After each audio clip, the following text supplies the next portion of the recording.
होती है, आप लोग लेट से। हेलो बच्चों आज जो है स्ट्रक्चर ऑफ एटम का लेक्चर नंबर 5 होगा। लास्ट क्लास में हमने बोर मॉडल और स्पेक्ट्रम ऑफ हाइड्रोजन के बारे में पढ़ा था। Bohr model and spectrum of hydrogen हमारा कंप्लीट हो चुका है। आज हम पढ़ेंगे क्या, डी ब्रोगली हाइपोथेसिस। आज की क्लास में हम डी ब्रोगली हाइपोथेसिस के बारे में पढ़ेंगे, फिर हाइजेनबर्ग अनसर्टेनिटी प्रिंसिपल के बारे में पढ़ेंगे, क्वांटम नंबर क्या होता है, principal quantum number, azimuthal quantum number, magnetic quantum number और स्पिन क्वांटम नंबर। मतलब ये सारे टॉपिक आज हम कवर करेंगे। थोड़ा सा नोड के बारे में बात करेंगे, और नेक्स्ट क्लास में हम नोड से ही स्टार्ट करेंगे।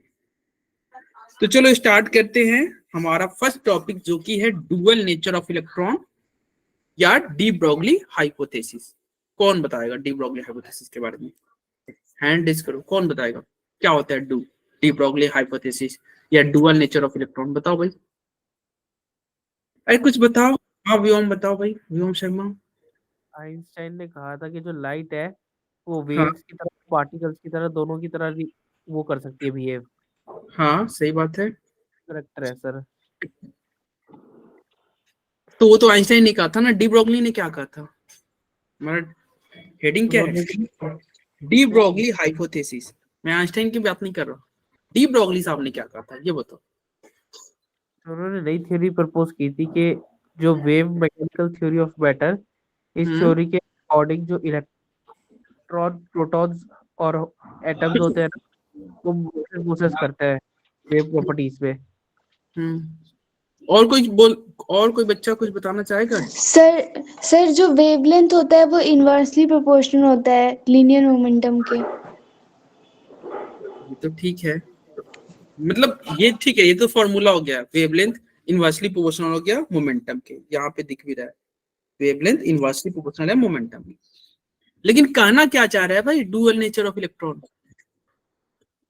अरे कुछ पीयूष, अरे चैट में क्या लिख रहे हो पीयूष? माइक ऑन करके बोलो।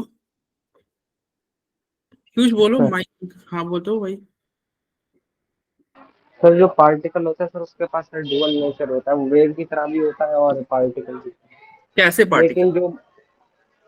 लेकिन जो माइक्रोस्कोपिक होते हैं, क्योंकि मैक्रोस्कोपिक की वेव इतनी कम होती है कि वो नेग्लिजिबल के बराबर है। हाँ माइक्रोस्कोपिक और मूविंग पार्टिकल।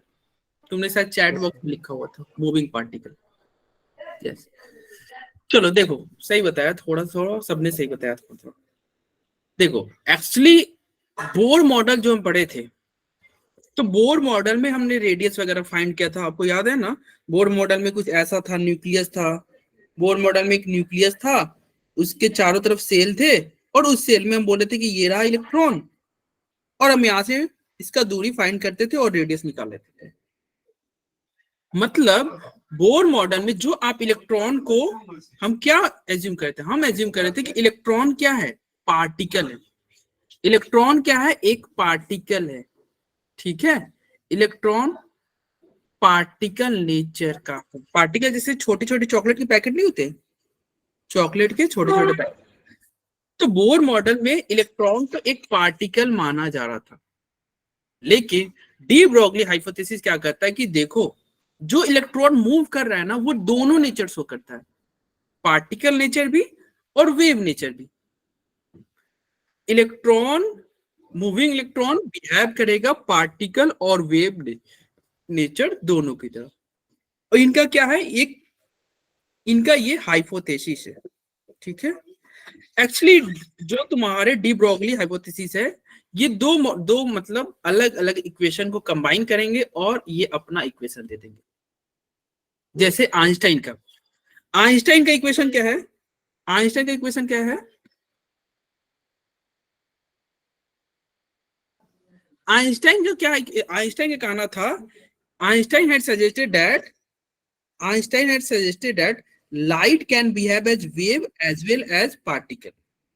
आइंस्टाइन का कहना था कि जो लाइट होता है ना, वो वेव और पार्टिकल दोनों की तरह बिहेव करता है।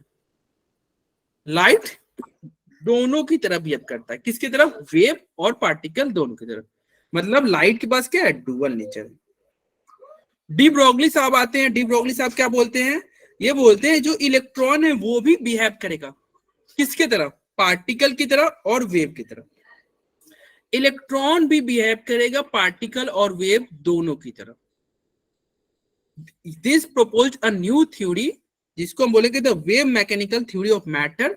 According to this theory electron या प्रोटॉन या फिर कोई एटम यदि मोशन में है, यदि मोशन में है तो वो क्या करेगा, वो वेव प्रॉपर्टी शो करेगा। इलेक्ट्रॉन, प्रोटॉन या एटम यदि मोशन में है तो वेव प्रॉपर्टी शो करेगा। क्योंकि वो वेव प्रॉपर्टी शो करेगा तो जो वेव प्रॉपर्टी शो करता है उसका वेवलेंथ होता है। जो वेव प्रॉपर्टी शो करेगा उसका ऑब्वियस ही बात है वेवलेंथ होगा। तो इन्होंने एक वेवलेंथ का फॉर्मूला दिया, वो क्या था, h/mv। h क्या है, प्लैंक कांस्टेंट है। m क्या है, मास, जिसका तुम जो भी बॉडी मूव कर रहा है, इलेक्ट्रॉन है तो इलेक्ट्रॉन का मास ले लो, ठीक है। और v क्या हो जाएगा, वेलोसिटी हो जाएगा। v क्या हो जाएगा, वेलोसिटी हो जाएगा। तो लैम्डा इक्वल क्या हो गया, लैम्डा इक्वल हो गया h/mv, h/mv। ठीक है भाई, ओके।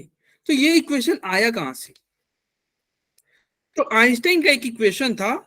आइंस्टाइन का एक इक्वेशन था, क्या था आइंस्टाइन का equation, energy of photon. Einstein ने फोटोन के एनर्जी का एक इक्वेशन दिया था। क्या दिया था इक्वेशन, E बराबर mc²। ये तुम फिजिक्स में पढ़ोगे जब क्लास 12 पे जाओगे, मॉडर्न फिजिक्स में पढ़ोगे।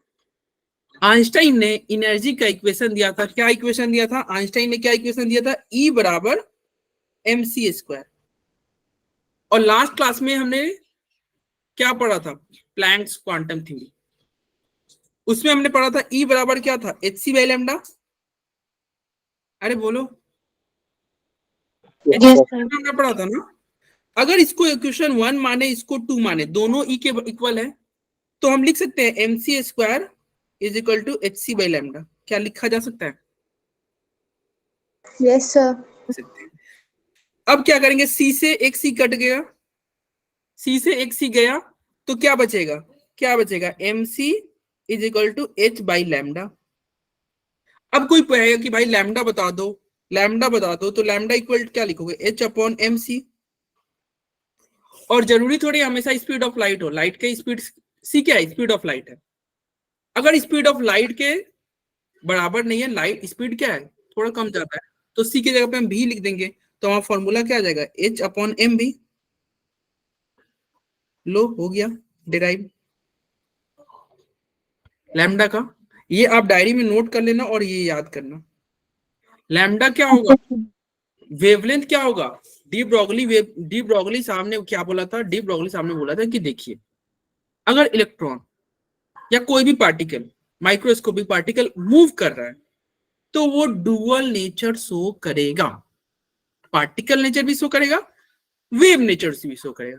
बोर साहब ने तो पार्टिकल नेचर के बारे में बहुत डिस्कस किया था, लेकिन वेव नेचर के बारे में बोर साहब ने डिस्कस नहीं किया था।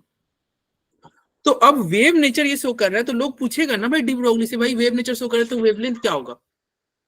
तो इन्होंने कहा देखो वेवलेंथ का फॉर्मूला ये है, क्या है, h/mv, h divided by mv। m क्या है, मास ऑफ इलेक्ट्रॉन है, मतलब जो भी होगा। अगर यहाँ चूंकि हम यहाँ पे चैप्टर है एटॉमिक स्ट्रक्चर, तो हम m यूजुअली क्या लेंगे, इलेक्ट्रॉन की ही बात करेंगे, लेकिन जरूरी नहीं है कि हमेशा इलेक्ट्रॉन हो, कुछ और भी हो सकता है, एक बॉल भी। अब बताओ, एक बॉल है, क्रिकेट बॉल है, वो मूव कर रहा है, बताओ क्रिकेट बॉल के पास मास होता है कि नहीं, यस सर।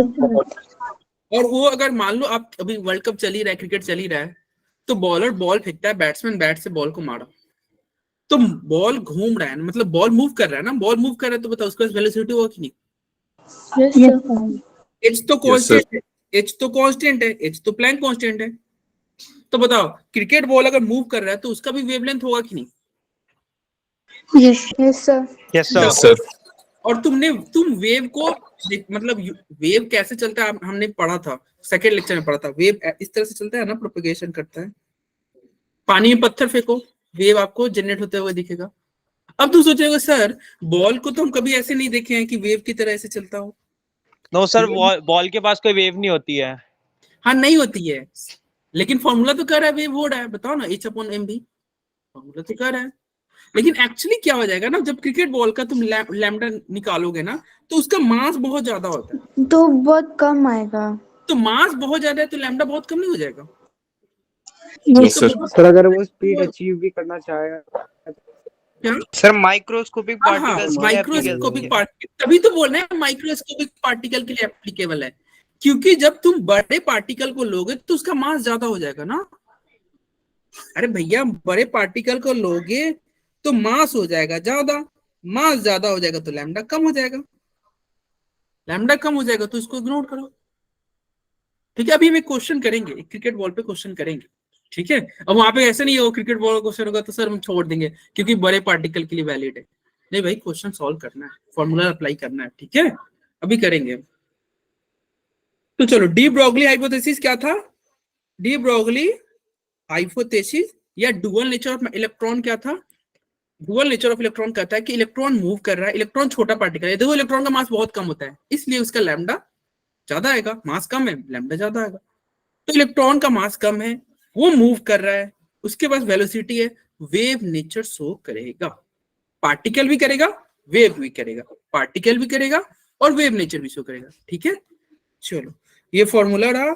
यहाँ पे कैसे फॉर्मूला है, तो अभी हमने डेराइव भी किया था। देखो, E बराबर hc बाई लैम्डा, ये प्लैंक साहब ने दिया था। E बराबर mc स्क्वायर, ये आइंस्टाइन ने दिया था। दोनों इसको इक्वेशन हम 1 मानेंगे, इसको हम 2 मानेंगे, इक्वेट करेंगे।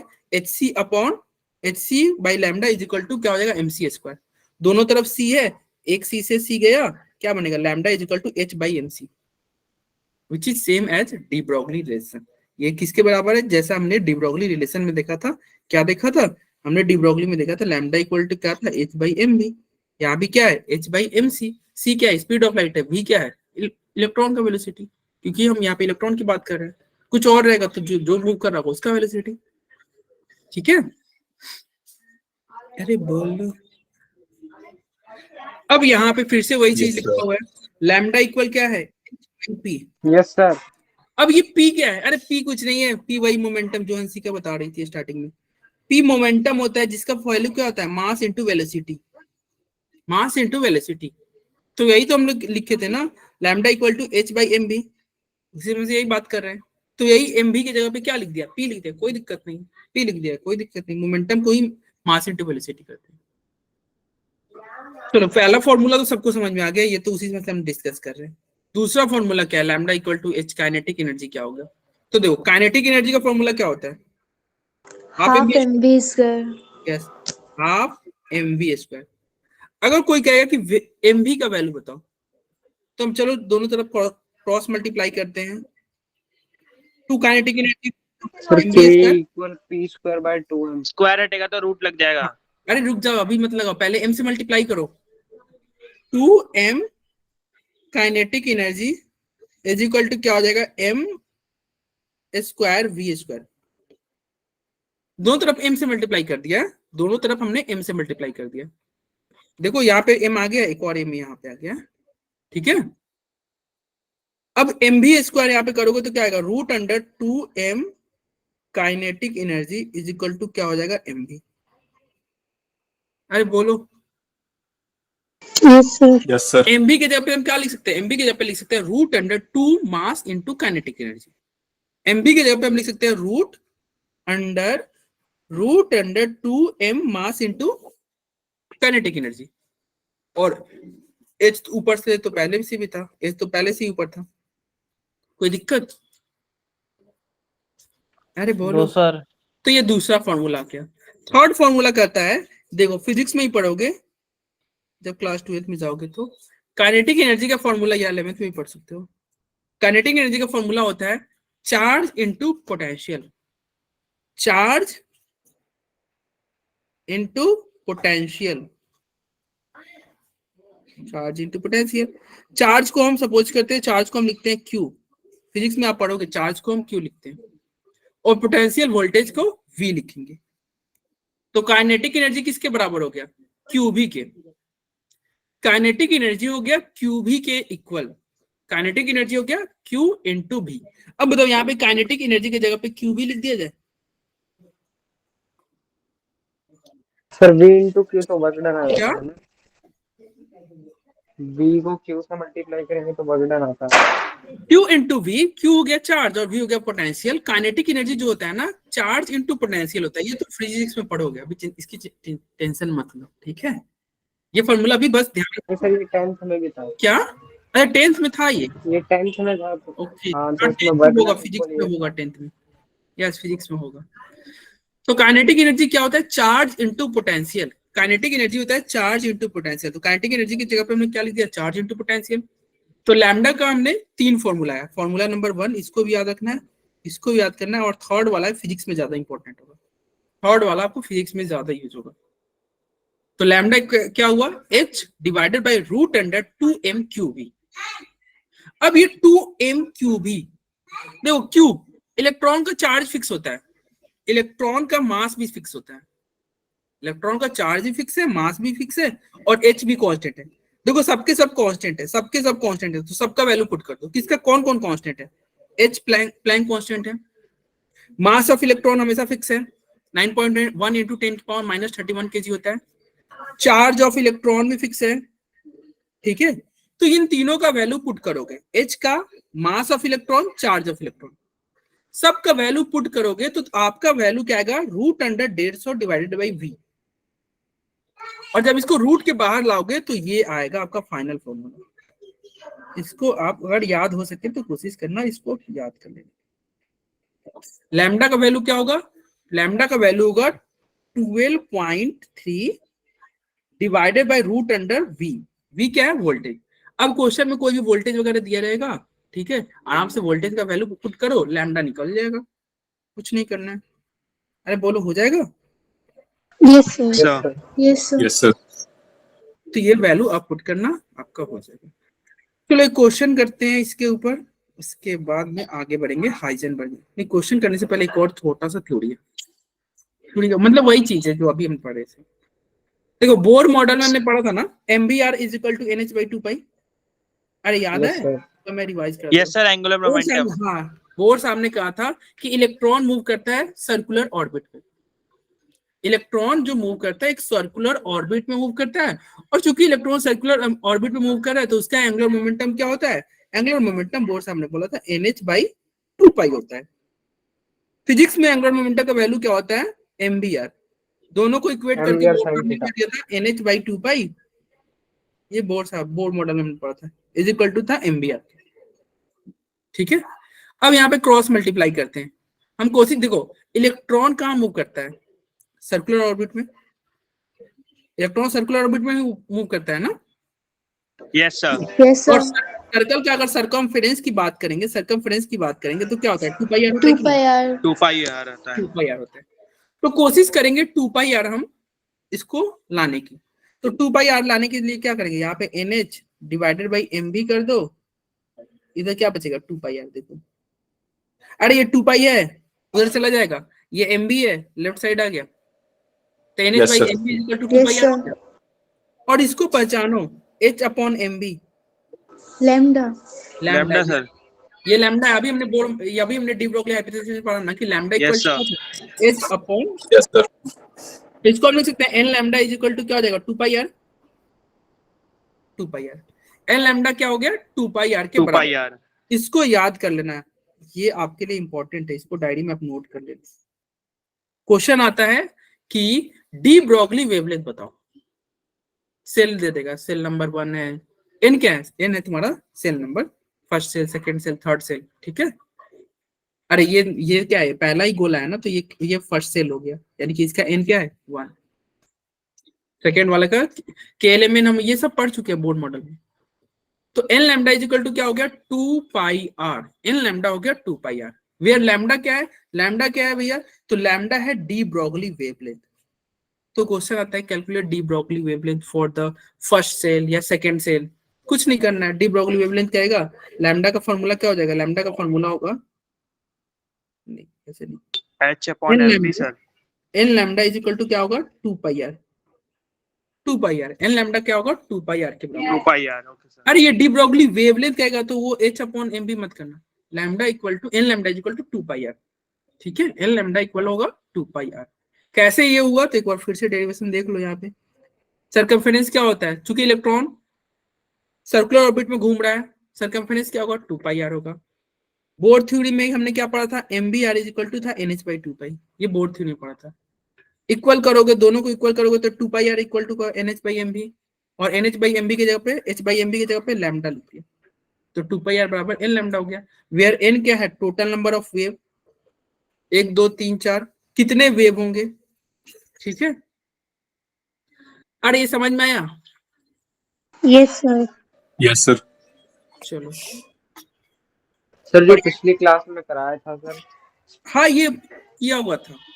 अरे ये एक्चुअली इसमें यहाँ पे हमने पिछले क्लास में ये किया हुआ था, ये वैल्यू बोर मॉडल में, ठीक है। ये पिछले क्लास में नहीं हुआ था, डी ब्रोगली वेवलेंथ, ये आज ही क्लास में हो रहा है, ठीक है। चलो आगे बढ़ते हैं, अब क्वेश्चन करते हैं।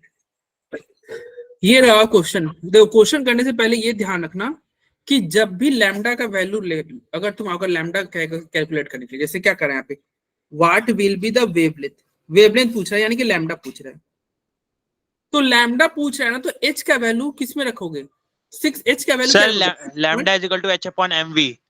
हाँ वो तो ठीक है, नहीं मैं ये यूनिट की बात कर रहा हूँ। Lambda equal to h upon m v तो रखोगे ही, तो ये ध्यान रखना m का जो वैल्यू होगा ना वो केजी में होगा, स्टैंडर्ड यूनिट में रखना है। Yes v sir. का आप v का यूनिट क्या ले लोगे, मीटर पर सेकंड। और h का वैल्यू क्या हो जाएगा, जूल पर 6.6 into 10 की पावर -34 जूल सेकंड।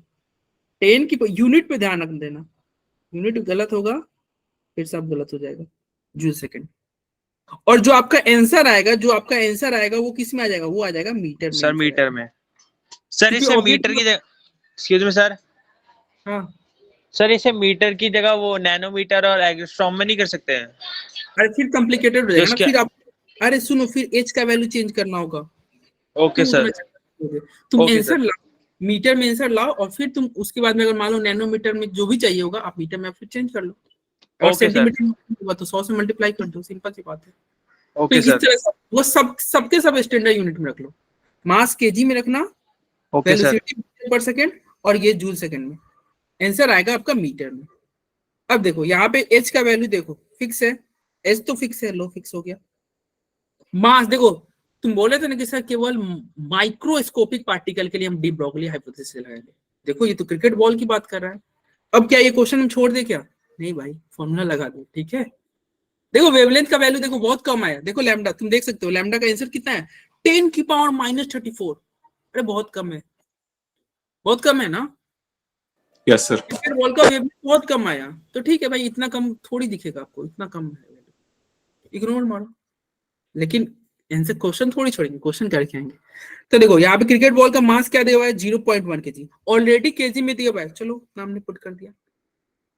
वेलोसिटी क्या दिया, वेलोसिटी क्या दिया, 10 मीटर पर सेकंड। चलो वेलोसिटी मीटर पर सेकंड में चाहिए था, मीटर पर सेकंड में दिया था, लोगों यहाँ पे रख दिए, मल्टीप्लाई वगैरह किए, आंसर आ गया। किस में आया, मीटर में आया। किस में आया, मीटर में आया, ठीक है।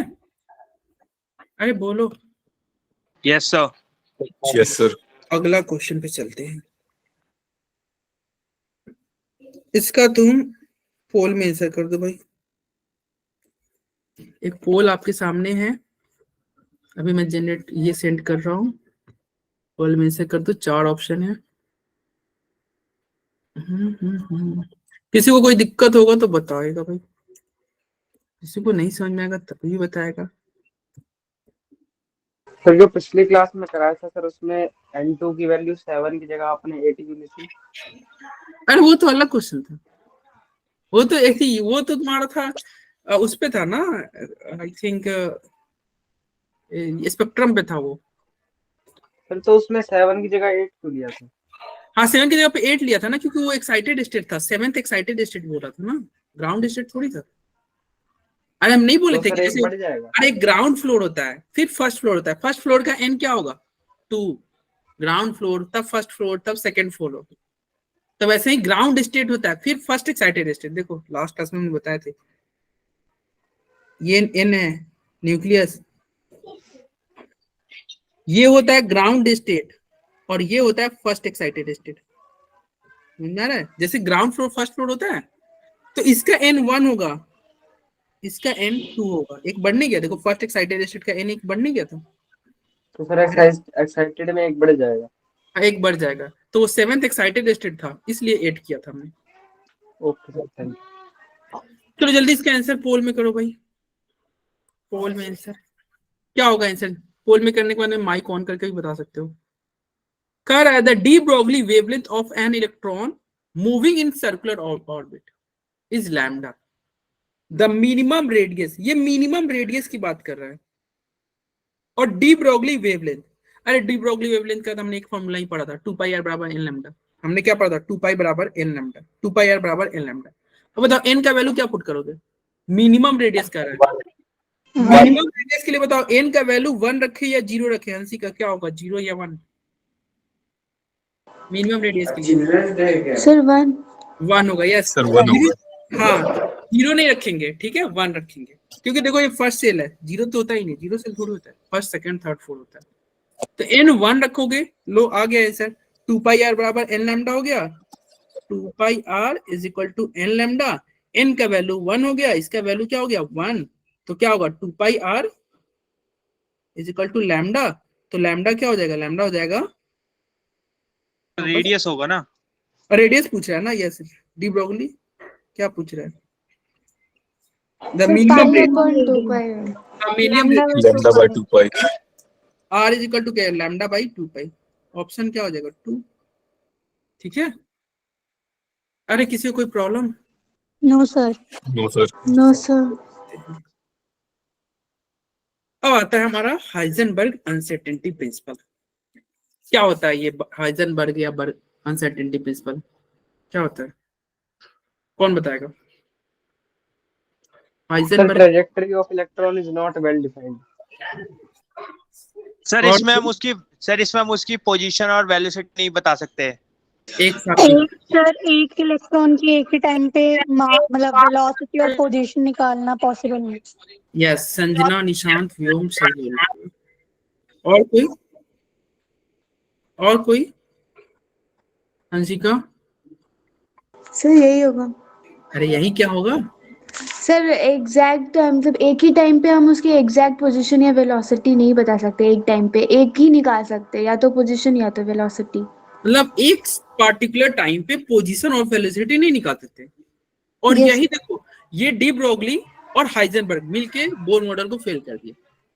देखो अभी डी ब्रोगली में हमने क्या पढ़ा, इलेक्ट्रॉन वेव नेचर भी शो करता है, लेकिन बोर मॉडल में क्या है, बोर मॉडल पूरा पार्टिकल नेचर पे काम हुआ है। बोर मॉडल में क्या किया गया था, बोर मॉडल में ऐसे किया गया था, ये न्यूक्लियस है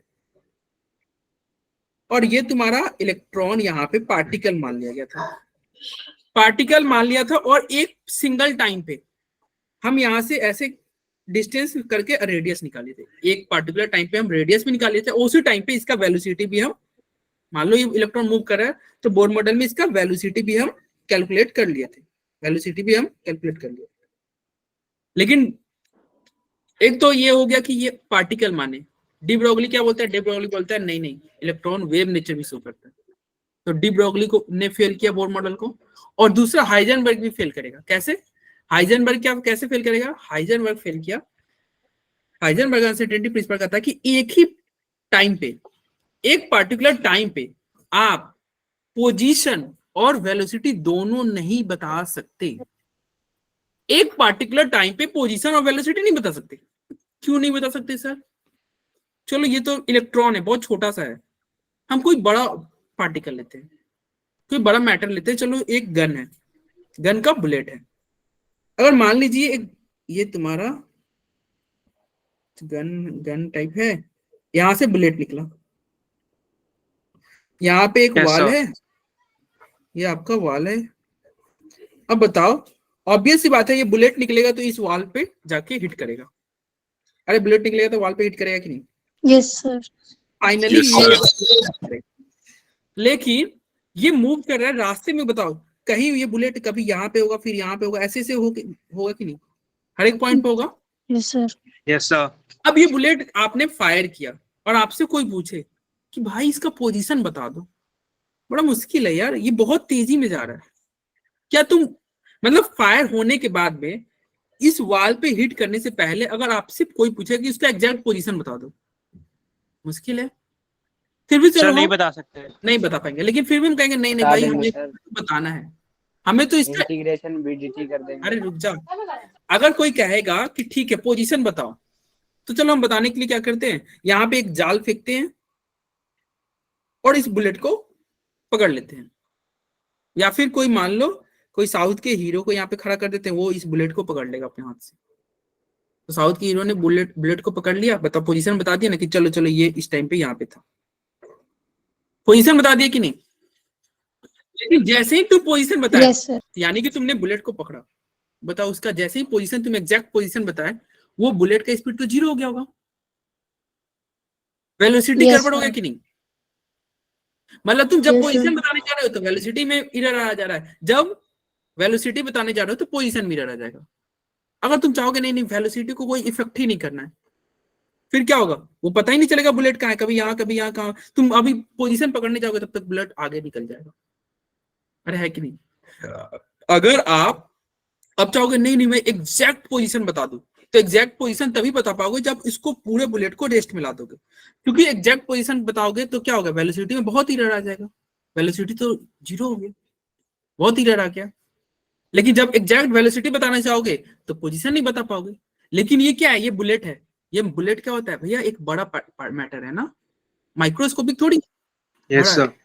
लेकिन इलेक्ट्रॉन के बारे में सोचो भाई, इलेक्ट्रॉन तो छोटा सा है, तुम यहाँ बुलेट की स्पीड मतलब बुलेट की पोजीशन और वेलोसिटी एक साथ नहीं बता पा रहे हो, वो तो इलेक्ट्रॉन है, माइक्रो पार्टिकल। भाई माइक्रो पार्टिकल की तुम पोजीशन और वेलोसिटी एक साथ कैसे बता दोगे, ये तो पूरा रॉन्ग है।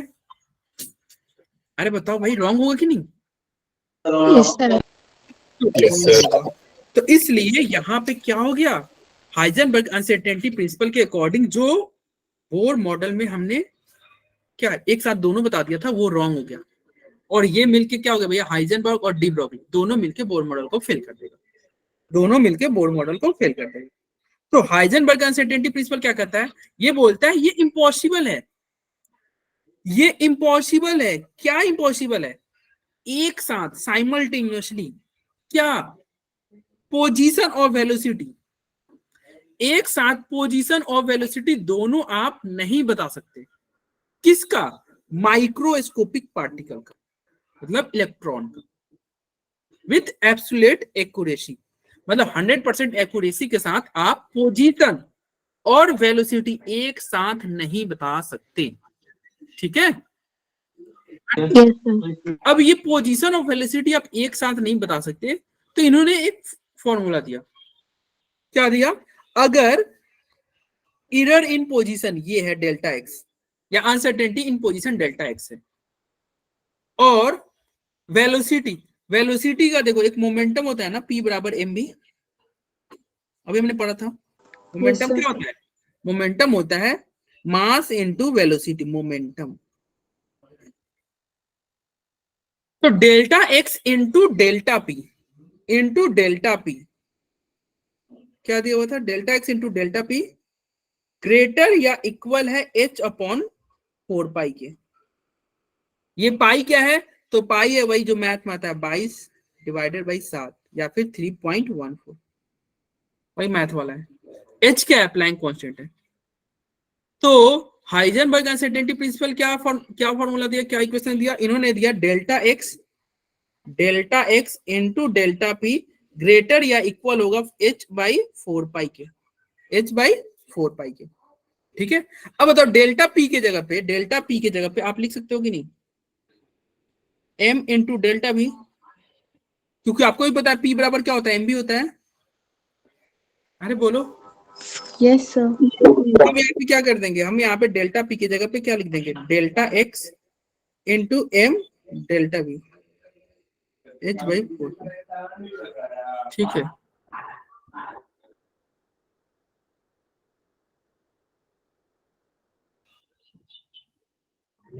Delta x dot m delta v क्या हो जाएगा, ग्रेटर या इक्वल होगा h बाई 4 पाई के। तो क्या होगा, इसको अगर तुम ये करोगे तो delta x into delta V greater equal क्या होगा, h divided by 4 pi m। बोलो हो जाएगा। Yes sir. अब देखो जब कभी भी क्वेश्चन आएगा ना, तो आप ग्रेटर के जगह पे इक्वल का साइन लेके क्वेश्चन को सॉल्व कर देना। न्यूमेरिकल वगैरह में अगर कोई पूछेगा कि चलो मास बता दो, ठीक है, या चेंज इन मतलब अनसर्टेनिटी इन वेलोसिटी बताओ या मोमेंटम बताओ, तो आप ग्रेटर का साइन हटा के इक्वल का वैल्यू पुट करना, इक्वल का साइन पुट करना, आंसर आ जाएगा। Okay sir. चलो, तो ये वही लिखा हुआ है। क्या है, कह रहा है कि भैया ये तो समझ में आ गया ना कि एक साथ आप दोनों नहीं बता सकते। क्या position of yes sir. Way delta x क्या है, वे डेल्टा एक्स क्या है, ये अनसर्टेनिटी इन पोजीशन, पोजीशन में क्या एरर है। डेल्टा पी क्या होगा, अनसर्टेनिटी इन मोमेंटम, मतलब मोमेंटम में क्या एरर आ रहा है, क्या गलती आ रही है। एच तो प्लैंक कांस्टेंट है, मास तो एम क्या है, मास है, जो पार्टिकल है उसका मास हो जाएगा, और डेल्टा भी क्या है, अनसर्टेनिटी इन वेलोसिटी, मतलब वेलोसिटी में क्या गलती आ रही है। ठीक है, ये हमने पढ़ा ही, डेल्टा एक्स डेल्टा पी क्या था, एच बाई 4 पाई। ये डेल्टा पी की जगह पे तुम एम डेल्टा वी लिख दोगे और इसको करोगे तो नीचे एम इधर आ जाएगा ना, नीचे आ जाएगा। Delta x delta V greater और इक्वल हो गया एच बाई 4 पाई। ठीक है, अरे बोलो। चलो ये रहा, आगे बढ़ते हैं। देखो एक और है, in term of uncertainty in energy. अगर मान लो ये हाइजेनबर्ग अनसर्टेनिटी प्रिंसिपल एनर्जी के लिए भी, मतलब कुछ और इक्वेशन है हाइजेनबर्ग के, अगर मान लो एनर्जी में एरर आ रहा है, अनसर्टेनिटी इन एनर्जी में एरर है, और टाइम में एरर है, अनसर्टेनिटी इन टाइम में डेल्टा टी, तो सेम वही फॉर्मूला की तरह है, इसलिए हम यहाँ पे लिख दिए delta E into delta T कर देना, एच बाई 4 पाई उधर भी कर रहे थे, एच बाई 4 पाई इधर भी कर देना। ठीक है सर। सर हाँ सर, ये फॉर्मूला जब यूज होगा जब एनर्जी और टाइम पूछेंगे तो। हाँ, ये एनर्जी और टाइम पूछेंगे तो एक्चुअली ओके सर। फॉर्मूला इसलिए लिख देगा ना, कभी कभी ऐसा आ जाता है, मतलब 4 ऑप्शन देंगे और कहेंगे कि इनमें से हाइजेनबर्ग अनसर्टेनिटी का इक्वेशन कौन सा नहीं, कौन सा फॉर्मूला नहीं है, ओके तो सर। वो उधर दे दिया, एक ये दे देगा और चौथा कुछ और देगा जो कि रॉन्ग होगा। Okay sir. तो इसलिए अब देखो हाइजेनबर्ग, अभी तक बोर मॉडल में क्या था, वो हम फिक्स बोले थे, डेफिनेट वर्ड आ रहा था कि इलेक्ट्रॉन, हम बोलते थे ना इलेक्ट्रॉन फर्स्ट सेल में, सेकंड सेल में, थर्ड सेल में, डेफिनेट वर्ड आ रहा था। लेकिन हाइजेनबर्ग अनसर्टेनिटी प्रिंसिपल जो आता है वो इस डेफिनेट वर्ड को प्रोबेबिलिटी में कन्वर्ट कर देता है कि इलेक्ट्रॉन पाए जाने की प्रोबेबिलिटी जहां पे, जैसे ये बुलेट यहाँ पे फायर किए थे ना, तो हम क्या बोलेंगे, भैया ये जो बुलेट है ना, या तो या मतलब इसके और इसके बीच में ही होती, यस सर। प्रोबेबिलिटी तो बता ही सकते हो कि इलेक्ट्रॉन की पाए जाने की प्रोबेबिलिटी इसके बीच में कहीं है। तो हाइजेनबर्ग सर्टेनिटी प्रिंसिपल आता है तो एक नया वर्ड मतलब एंट्री करता है, वो है प्रोबेबिलिटी। बोर मॉडल तक सब कुछ फिक्स था, डेफिनेट था कि भैया इलेक्ट्रॉन फर्स्ट सेल में, सेकंड सेल में है, यहाँ है, वहां है। लेकिन हाइजेनबर्ग आया, वो बोला कि देखो भाई, इलेक्ट्रॉन का मूविंग पार्टिकल का एक साथ माइक्रोस्कोपिक मूविंग पार्टिकल है, आप एक साथ उसका पोजीशन और वेलोसिटी नहीं बता सकते। अगर बता नहीं सकते तो डेफिनेट क्यों बोल रहे हो, प्रोबेबिलिटी बोलो ना, वो फिक्स थोड़ी है। तो यहां से एंट्री हो जाएगा एक वर्ड जो कि प्रोबेबिलिटी है। तो यही था Heisenberg uncertainty principle. Heisenberg uncertainty principle क्या कहता है, एक साथ आप दोनों नहीं बता सकते, पोजीशन वेलोसिटी नहीं बता सकते, किसका, माइक्रोस्कोपिक पार्टिकल का। ठीक है, चलो यहाँ पे एक क्वेश्चन है, क्या होगा इसका आंसर। कह रहा है कि अनसर्टेनिटी इन पोजीशन, अनसर्टेनिटी इन पोजीशन क्या है, 0। तो डेल्टा पी का वैल्यू पूछ रहा है, डेल्टा पी का वैल्यू पूछ रहा है। चलो, delta x into delta P क्या होता है, ग्रेटर एच बाई 4 पाई होता है सर। अब यहाँ पे क्या करा, अनसर्टेनिटी इन पोजीशन 0 दिया हुआ है, तो डेल्टा पी क्या होगा, ग्रेटर या equal H by 4 pi delta x, यही होगा ना। Yes sir. और डेल्टा एक्स का वैल्यू क्या हो जाएगा, ये तो 0 सर दिया 0। होगा। अब चूंकि ये 0 दिया है तो इसका वैल्यू डेल्टा पी का वैल्यू क्या होगा, इनफाइनाइट हो जाएगा, इनफिनाइट जाएगा सर। इनफाइनाइट हो जाएगा। तो यहाँ से एक आप यार किस सबको समझ में आया इनफाइनाइट कैसे आ गया, 0 से डिवाइड करते तो इनफाइनाइट। Yes sir. ठीक है, तो डेल्टा पी का वैल्यू क्या होगा, इनफाइनाइट आएगा। तो यहाँ से ये तुम ध्यान रखना, क्या यदि डेल्टा एक्स का वैल्यू 0 है तो डेल्टा पी का वैल्यू इनफाइनाइट होगा। सिमिलर, डेल्टा पी का वैल्यू 0 है तो डेल्टा एक्स का वैल्यू इनफाइनाइट होगा, मतलब एक 0 होगा तो दूसरा इनफाइनाइट होगा। ठीक है, एक 0 होगा तो दूसरा इनफाइनाइट होगा, मतलब एक, जैसे ये देखो बुलेट का, अगर बुलेट का एरर आपको एग्जैक्ट पोजीशन बताना है, तो जैसे ही एग्जैक्ट पोजीशन बताना चाहोगे तो वेलोसिटी स्टॉप हो गया, 0 हो गया, यानी कि वेलोसिटी में एरर बहुत आ जाएगा, इनफाइनाइट एरर आ जाएगा। ठीक है, बहुत गलती आ जाएगी वेलोसिटी में, आप एग्जैक्ट वैल्यू नहीं बता पाओगे। और ये तो फॉर्मूला से भी आपको पता चल गया। तो ये देखो यहीं पे सर ये सॉल्व किया था। हाँ बोलो। सर इसके बेसिस पे कुछ और क्वेश्चन आ सकते हैं, जैसे कि हमें हाँ अभी करा रहे हैं, अभी क्वेश्चन है। Okay sir. चलो ये रहा क्वेश्चन। कह रहा अनसर्टेनिटी इन पोजीशन, कह रहा पोजीशन में अनसर्टेनिटी कितना है, तो ये रहा पोजीशन में अनसर्टेनिटी। और कह रहा है वेलोसिटी में अनसर्टेनिटी कितना है, ये रहा वेलोसिटी में अनसर्टेनिटी। और आपसे पूछ रहा है मास बता दो, पार्टिकल का मास बता दो। तो मास के लिए क्या होगा, फिर से वही फॉर्मूला लगा हुआ है, delta x into delta v क्या होगा, h बाई 4πm, यही होगा ना। देखो इक्वल कर दिया, देखो हमने क्या लिया, इक्वल का साइन ले लिया। क्यों, अभी बोले थे ना भाई, जब भी ये वैल्यू पूछेगा ना तो इक्वल कर देना, ग्रेटर का साइन हटा के इक्वल कर देना, ठीक है। क्योंकि वो देखो साइन में क्या था, ग्रेटर और इक्वल का साइन था ना, ग्रेटर और इक्वल का साइन। तो इक्वल का वैल्यू पुट करे। और फिर से ये ध्यान रखना, मीटर ये तुम्हारा मास किस में लोगे, तो यहाँ पे मास केजी में, मास केजी में लोगे। मास तुम वही सब स्टैंडर्ड यूनिट में लो, मास केजी में ले लो। एच का वैल्यू क्या ले लोगे, जूल सेकंड में ले लोगे, 6.6 इंटू 10⁻34। डेल्टा भी क्या हो जाएगा, ये तुम ले लोगे मीटर पर सेकंड में, मीटर पर सेकंड में ले लोगे। और डेल्टा एक्स क्या ले लोगे, ये मीटर में ले लोगे। अरे बोलो। Yes sir. सब स्टैंडर्ड यूनिट में लेना, सबके सब स्टैंडर्ड यूनिट में लेना, ठीक है। चलो तो देखो ये सबका वैल्यू पुट दिया ही हुआ है, क्या दिया हुआ है, पोजीशन, पोजीशन का वैल्यू देखो ये मीटर में दिया हुआ है ना, कोई दिक्कत नहीं है। वेलोसिटी मीटर पर सेकंड में दिया, सही है भाई। और एच का वैल्यू दे दिया, नहीं भी दिया रहता तो आपको पता ही होना चाहिए। देखो एच का वैल्यू पुट किए, ये रहा 4 पाई, ये 4 पाई का वैल्यू हो गया ना, पाई का वैल्यू पता है ना 3.14 होता है सर। डेल्टा एक्स का वैल्यू ये रहा, डेल्टा एक्स का वैल्यू ये रहा, कहाँ गया 10 पॉइंट सर, ये रहा 10 की पावर -10, 10 की पावर -10, यस 10 की पावर -10। और डेल्टा वी, नहीं डेल्टा वी, हाँ डेल्टा वी दिया हुआ है ना, वेलोसिटी में एरर, वेलोसिटी में एरर मीटर पर सेकंड में है। चलो ये रख दिया। फाइनल आंसर किस में आएगा, फाइनल आंसर हमें वही पता है केजी में आएगा, तो मल्टीप्लाई वगैरह करोगे तो केजी में आ जाएगा, ठीक है। अरे बोलो भाई। Yes sir. Yes sir. एक और क्वेश्चन है यहाँ पे, ये देखो इस बार क्या कर रहा है, ये कह रहा है कि calculate the uncertainty in velocity. ये डेल्टा वी पूछ रहा है, क्या पूछ रहा है, डेल्टा वी।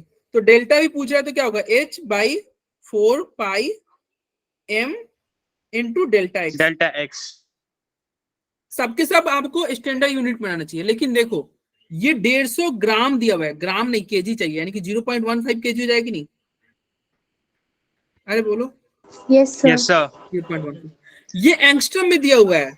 पोजीशन का एरर क्या है, पोजीशन का एरर एंगस्ट्रम में है, तो एंगस्ट्रम में थोड़ी चाहिए, मीटर में चाहिए ना। तो मीटर, एक एंगस्ट्रम बराबर कितना होता है, 10 की पावर -10 मीटर, -10। हाँ 10 की पावर -10 मीटर। तो सबका वैल्यू पुट करो, आंसर आ जाएगा। देखो h का वैल्यू हमने पुट कर दिया, ये 4 पाई हो गया, 10 की पावर -10, लो ये तुम्हारा क्या हो गया सर, पोजीशन पोजीशन का एरर है, पोजीशन का एरर है 10 की पावर -10। और ये तुम्हारा हो गया मास, 0.15 केजी मास। सब स्टैंडर्ड यूनिट में रखोगे तो वेलोसिटी भी स्टैंडर्ड में ही आएगा, यानी कि मीटर पर सेकंड में आएगा, ठीक है। चलो बोलो, किसी को कोई दिक्कत। No sir. No sir. अब देखो, अब यहाँ से बोर मॉडल फेल हो गया, हाइजेनबर्ग और डी ब्रोगली आते हैं, बोर मॉडल को फेल कर देते हैं। यानी कि जो बोर मॉडल में हम आसानी से बोले थे इलेक्ट्रॉन फर्स्ट सेल में, सेकंड सेल में आसानी से हम एड्रेस बता रहे थे, अब इलेक्ट्रॉन का एड्रेस आसानी से नहीं बता पाओगे। तो हम साइंटिस्ट हैं, हम इलेक्ट्रॉन का एड्रेस जान के रहेंगे, ऐसे थोड़ी छोड़ देंगे भाई अब इलेक्ट्रॉन का एड्रेस नहीं बता पा रहे हम, तब ऐसे थोड़ी छोड़ देंगे कि चलो चलो नहीं पहचान पाए इलेक्ट्रॉन का, छोड़ो हटा। नहीं भाई, हम इलेक्ट्रॉन का एड्रेस पता करेंगे कहाँ रहता है इलेक्ट्रॉन। अब थोड़ा कॉम्प्लिकेटेड हो गया ना, पहले आसानी से बोर्ड मॉडल में हम बता दे रहे थे इलेक्ट्रॉन। अब इलेक्ट्रॉन कहाँ है, एक्चुअली क्या हो गया, कॉम्प्लिकेटेड क्यों हो गया। इलेक्ट्रॉन देखो, ये तुम्हारा न्यूक्लियस है और ये तुम्हारा इलेक्ट्रॉन है। ये इलेक्ट्रॉन वेव नेचर भी शो कर रहा है, लो इलेक्ट्रॉन ऐसे घूम रहा है। अब ये इलेक्ट्रॉन का स्टार्टिंग कहाँ है, एंड कहाँ है, कैसे बताओगे, थोड़ा कॉम्प्लिकेटेड हो गया। अब इलेक्ट्रॉन का है, एक्चुअली एक प्रोबेबिलिटी वर्ड आ गया ना, प्रोबेबिलिटी, इलेक्ट्रॉन पाए जाने की प्रोबेबिलिटी, डेफिनेट से प्रोबेबिलिटी वर्ड आ गया। तो इलेक्ट्रॉन का एड्रेस, इलेक्ट्रॉन कहाँ पे है उसका एड्रेस, अब वो एड्रेस कैसे पता चलेगा? तो उसके लिए आपके सामने एंट्री होगा quantum number. Yes, quantum number की एंट्री होगी। क्यों? एक्चुअली हम हाइजेनबर्ग और डी ब्रोगली इलेक्ट्रॉन के मतलब क्या बोलते हैं, हाइजेनबर्ग क्या आता है, हाइजेनबर्ग बोलता है इलेक्ट्रॉन पाए जाने की प्रोबेबिलिटी है, आप एग्जैक्ट लोकेशन नहीं बता सकते। जैसे पीयूष पीयूष से अगर मुझे मिलना हो तो पीयूष कहाँ रहता है? दिल्ली में रहता है। ठीक है भाई, दिल्ली में रहता है, तो मैं दिल्ली में चला जाऊं, क्या पीयूष मैं दिल्ली में कहीं भी चला जाऊं तो ऐसा तो है कि पीयूष में मुझसे मतलब मेरा पीयूष से मुलाकात हो जाएगा? नहीं भाई, नहीं सर, उसके लिए पर्टिकुलर एड्रेस चाहिए होगा। पार्टिकुलर एड्रेस चाहिए होगा। तो वही ये हो गया, पहले बोर मॉडल में सही था, सेल आपको पता चल गया, आप बोल दो इलेक्ट्रॉन फर्स्ट सेल में, सेकंड सेल में, थर्ड सेल में, लेकिन इलेक्ट्रॉन प्रोबेबिलिटी बढ़ गया फर्स्ट सेल में कहाँ। कोई अब पूछेगा भाई ठीक है फर्स्ट सेल में तो कहाँ है, जैसे दिल्ली में पीयूष है तो दिल्ली में कहाँ, तो बताएगा ना भाई दिल्ली में। कहाँ रहते हो भाई पीयूष? दिल्ली में।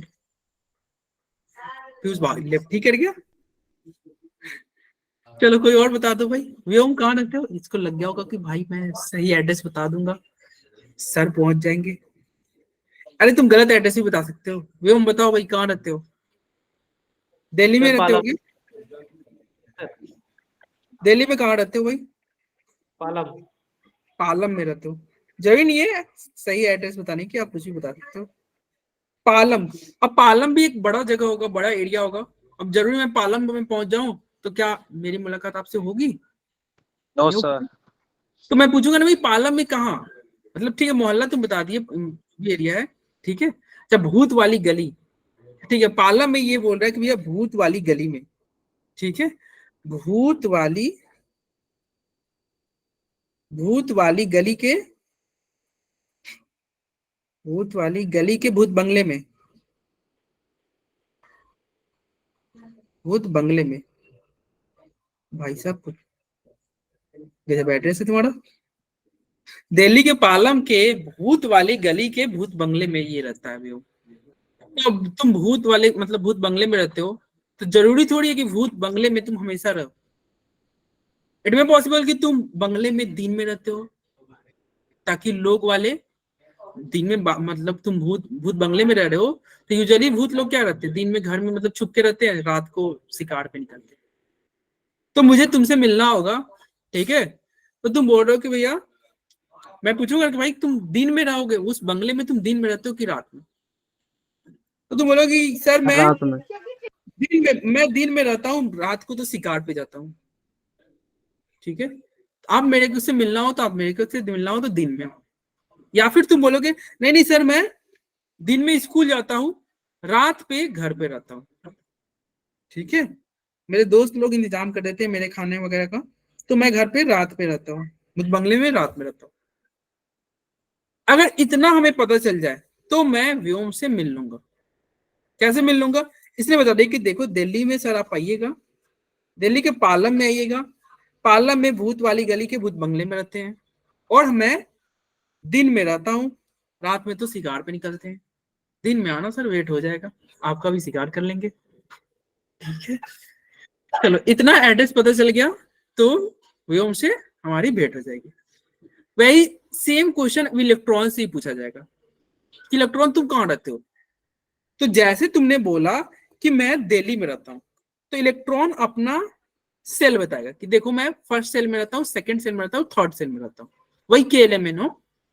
तो इलेक्ट्रॉन अपना सेल बताएगा कि देखो भाई मैं shell first shell, second shell, third shell में रहता हूँ। फिर वो ठीक है वो सेल में तो रहते हो लेकिन उस सेल में कहाँ? तो वो जैसे तुमने पालम बोला, दिल्ली से पालम, तो बोला कि देखो उस सेल के मैं S सब सेल में या P सब सेल में या D सब सेल में। वो बोले कि देख भाई मैं उस सेल के कुछ पार्टिकुलर सबसेल, सबसेल का वैल्यू तुम्हारा SPDF, नाम सुने होगे तुम SPDF। Yes sir. मैं उस पार्टिकुलर सेल के इस सबसेल में रहता हूं। ठीक है, तुम सबसेल बता दोगे तो ठीक है, सबसेल बता दिए, लेकिन उस सबसेल में भी कहां? जैसे पालम तुम बता दिए, अब पालम में कहां? तो एक बताया ना कि भाई भूत बंगले में रहते हैं, भूत बंगले में रहते हैं। तो भूत बंगला जो है इसके लिए क्या होगा? इलेक्ट्रॉन के लिए वो ऑर्बिटल कहलाएगा, ऑर्बिटल। और जो तुम डे या नाइट बोले थे ना, इलेक्ट्रॉन के लिए वो हो जाएगा स्पिन क्वांटम नंबर। कि इलेक्ट्रॉन का स्पिन क्वांटम।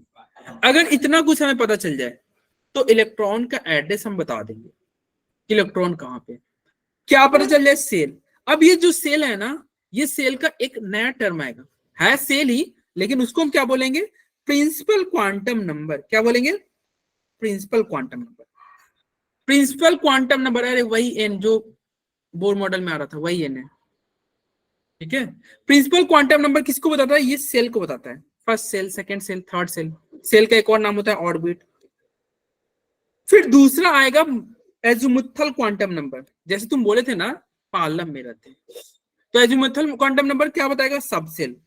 सबसेल का वैल्यू क्या होता है? वही एसपीडीएफ होता है, एसपीडीएफ ये सब होता है। थर्ड तुम बोले थे कि भैया मैं भूत बंगले में रहता हूँ, भूत बंगले में रहता हूँ। भूत बंगले तुम्हारा क्या था? यहाँ पे ऑर्बिटल का काम करेगा, ऑर्बिटल का बात करेगा। और जो तुम्हारा बोले थे कि सर आप दिन में आना या रात में आना, वो क्या बताएगा? वो उसका स्पिन बताएगा, स्पिन क्वांटम नंबर बताएगा। सेल क्या होता है? सेल तुम्हारा, अरे वही एन होते हैं, अरे केएलएमएनओ, केएलएमएनओ नहीं होता है, ये एसपीडीएफ हो गया। और यहाँ पे ऑर्बिटल हो जाएगा, जैसे पी है, पी तुम्हारा पी सबसेल टूटता है 3 ऑर्बिटल में, पीएक्स, पीवाई, पीजेड। मतलब पी का 3 डब्बा होता है, वो डब्बा क्या है? ऑर्बिटल है। और स्पिन ऑफ इलेक्ट्रॉन ये क्या होता है? 2 तरह के स्पिन होते हैं, एक होता है प्लस हाफ और एक होता है माइनस हाफ। Minus half. अब एक एक करके डिटेल में हम पढ़ते हैं सबके बारे में, और ये चारों टॉपिक आज हम कंप्लीट कर लेंगे, फिर ये आज की क्लास ओवर हो जाएगी, चारों टॉपिक। तो देखो क्वांटम नंबर क्या होता है? ये आपको क्या बताएगा? इंफॉर्मेशन बताएगा। किसका? इलेक्ट्रॉन कहाँ रहता है, इंफॉर्मेशन अबाउट इलेक्ट्रॉन। इलेक्ट्रॉन कहाँ है? 4 तरह के quantum number. In an atom 4 identification number are required and these identification number are known as quantum number. Address समझाना चाह रहे हैं। ये जो तुम्हारा है ये क्या है? ये तुम्हारा फर्स्ट वाला तुम्हारे लिए दिल्ली हुआ, तुम्हारे लिए क्या हुआ? दिल्ली। ये तुम्हारे लिए अजमेथल क्वांटम नंबर हो गया पालम, पालमपुर या पालम नगर जो भी था। ये तुम्हारे लिए क्या होगा? भूत बंगला, भूत बंगला।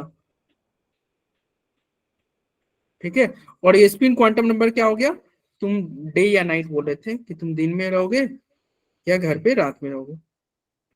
ठीक है भाई, तो चलो अब एक करके सबके बारे में पढ़ते हैं डिटेल में। फर्स्ट है आपका principal quantum. Principal quantum number क्या है? वही चीज जो स्टार्टिंग से ही बोर मॉडल से आ रहे हैं। बोर मॉडल में बोल रहे थे ना कि ये एन हुआ, मतलब न्यूक्लियस हुआ, ये फर्स्ट सेल, ये सेकेंड सेल। अरे इसको नहीं बोलते थे, इसका N1 होगा और इसका N2 होगा, बोलते थे। इसका नाम K सेल होता था, इसका नाम L सेल होता था। तो वही जो N1 N2 जो बोले थे, वो N1 N2 बोले थे, सेल बोले थे। यहाँ पे उसी N1 N2 को क्या बोलेंगे? Principal quantum number. उसी N1 N2 क्या बोलेंगे? प्रिंसिपल क्वांटम नंबर बोलोगे। और ये हम बोर मॉडल में ही सही पढ़ रहे हैं, यानी कि किसने दिया?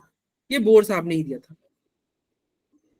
और बताओ, जब प्रिंसिपल क्वांटम नंबर हमने पढ़ा था, यानी कि सेल के बारे में पढ़ा था, तो हमने रेडियस के फॉर्मूला पढ़े थे कि नहीं? अरे रेडियस का फॉर्मूला इसमें हमने question square by Z 0.53 into n square by Z angstrom में रेडियस भी निकाला था। फिर वहीं पे हमने एनर्जी भी निकाला था ना, एनर्जी का ये formula -13.6 z square by n square electron volt per atom. और वेलोसिटी भी हमने फाइंड किया था। वेलोसिटी क्या था? 2.18 इंटू 10 की power 6 z upon n metre per second. देखो यहाँ पे तुम देख सकते हो इलेक्ट्रॉन का, देख रहे हो वेलोसिटी 10 की पावर 6। देखो वेलोसिटी बहुत ज्यादा है और इलेक्ट्रॉन का मास बहुत कम है। भाई तुम बुलेट को नहीं पकड़ पा रहे थे, बुलेट का मास तो फिर भी ज्यादा था। Exact position of velocity bullet का नहीं बता पा रहे थे। ये तो इलेक्ट्रॉन है, इलेक्ट्रॉन का देखो वेलोसिटी कितना ज्यादा था, इतना ज्यादा वेलोसिटी कैसे एक साथ आप दोनों बता पाओगे? नहीं बता रहे थे। यही हाइजेनबर्ग अनसर्टेनिटी प्रिंसिपल में पढ़ा था।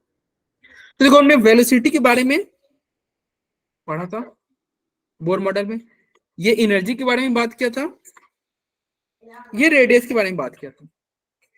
यानी कि प्रिंसिपल क्वांटम नंबर आपको क्या क्या बता सकता है? प्रिंसिपल क्वांटम नंबर आपको एनर्जी बता सकता है, एनर्जी बता सकता है, साइज बता सकता है, रेडियस बता सकता है, वेलोसिटी बता सकता है। बोलो बता सकता है कि नहीं? और इसका वैल्यू क्या होता है? इसका वैल्यू लाई करेगा 1 से एक से लेकर इन्फिनिटी तक, 1 से लेकर इन्फिनिटी तक। और इसका नामकरण भी हमने देखा था, 1 का नाम क्या होता है के, 2 का नाम होता है एल, 3 का नाम होता है एम, 4 का नाम होता है N and so on.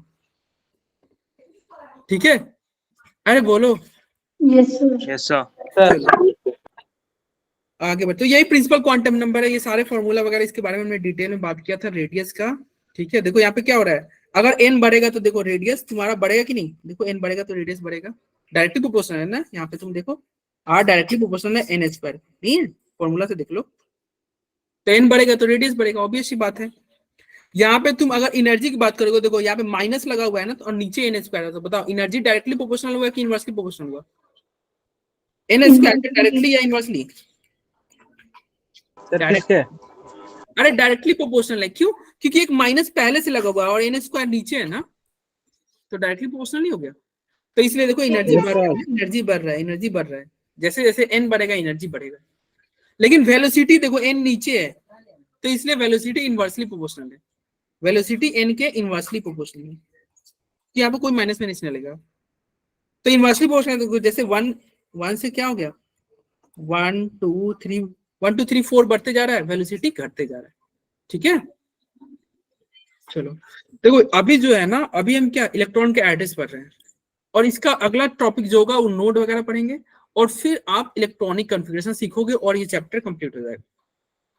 Electronic configuration और ये जो टॉपिक पढ़ रहे हैं अभी जो पढ़ रहे हैं, ये समझो ये चैप्टर का सबसे इंपॉर्टेंट टॉपिक है नीट के व्यू से। नीट में बहुत क्वेश्चन आते हैं, पिछले साल भी क्वेश्चन आया था, मतलब 2023 में भी क्वेश्चन आए हुए थे, 2023 पिछले साल नहीं, इसी साल, वही तो 2023 चल रहा है ना, तो इसी साल भी, इस साल भी क्वेश्चन आया हुआ था। ठीक है, तो अच्छे से पढ़ो भाई। Angular momentum of revolving electron, ये हमने पढ़ा था, अरे बोर्ड मॉडल में पढ़ा था, mvr बराबर h/2 पाई। अब n रहेगा, n क्या है यहाँ पे, n क्या है, n प्रिंसिपल क्वांटम नंबर, वहां पे n बोले थे ना सेल, नहीं बोले थे n सेल है, अरे तो वही सेल को तो प्रिंसिपल क्वांटम नंबर बोलते हैं, सेल नंबर बोल, अभी आज भी आया था ना, ये आज की क्लास में भी आया था, mvr बराबर h/2 पाई। तो n क्या है, n है आपका प्रिंसिपल क्वांटम नंबर। ठीक है, the number of electron in a particular shell is 2n square. एक पार्टिकुलर सेल में कितने इलेक्ट्रॉन हो सकते हैं, तो उसका कितना इलेक्ट्रॉन होता है, 2n स्क्वायर होते हैं। कितने इलेक्ट्रॉन होते हैं, 2n स्क्वायर। कैसे से 2n स्क्वायर हो गए, अभी देख लेते हैं। देखो फर्स्ट सेल आपको पता है ना 1s तक जाता है, सेकंड वाला 2s 2p तक जाता है, क्या 2d होता है क्या, 2d नहीं ना होता है, थर्ड वाला d तक जाता है, 3s 3p 3d तक जाता है। आप सभी को पता होगा कि s में हमेशा 2 इलेक्ट्रॉन रखते हैं, s में कितने इलेक्ट्रॉन, 2 इलेक्ट्रॉन, p में कितने इलेक्ट्रॉन बताओ, 6 इलेक्ट्रॉन होता है ना, मैक्सिमम की बात कर रहे हैं। Yes sir. s में कितने इलेक्ट्रॉन, 2 इलेक्ट्रॉन, p में कितने इलेक्ट्रॉन, 6 इलेक्ट्रॉन, d में कितने इलेक्ट्रॉन, 10 इलेक्ट्रॉन। अब बताओ फर्स्ट वाले में कितने इलेक्ट्रॉन हुआ, 2, सेकंड वाले में कितना हुआ, 6 2 8 इलेक्ट्रॉन, थर्ड वाले में कितने, 2 6 8 10 18।